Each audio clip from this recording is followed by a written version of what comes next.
Hurmatli foydalanuvchilar, ushbu video qo'llanmada ijtimoiy shartnoma modulining ishlash tartibi, ya'ni shartnomani tizimga qanday biriktirishni ko'rib chiqamiz. Dastlab o'ng tomonda modullar bo'limiga bosamiz va ushbu modullar ichidan bizga kerakli bo'lgan ijtimoiy shartnoma tizimi modulini tanlaymiz. Ijtimoiy shartnoma tizimiga kirganimizdan so'ng yangi shartnoma qo'shish tugmasini bosamiz va shartnoma tuzgan fuqaroning PINFEL raqamlarini kiritamiz va Enter tugmasini bosamiz. Fuqaroga tegishli shaxsiy ma'lumotlar avtomatik shakllanadi va shartnoma tuzilgan sanani belgilaymiz. Shuningdek, shartnoma raqamini ham kiritib o'tishimiz zarur bo'ladi.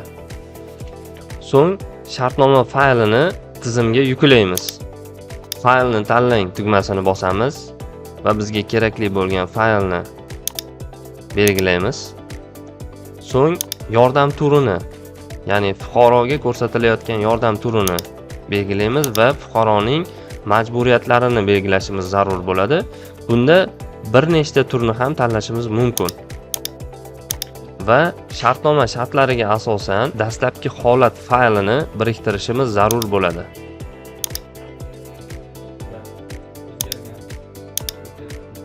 Va saqlash tugmasini bosamiz. Saqlash tugmasini bosganimizdan so'ng bizda ushbu shartnomani tasdiqlagunimizga qadar o'ng tomonda tahrirlash va o'chirish imkoniyati mavjud bo'ladi. Shartnoma tasdiqlanganidan so'ng tahrirlash va o'chirish imkoniyatlaridan foydalana olmaymiz. Shartnomani tizimga biriktirish tartibi shundan iborat.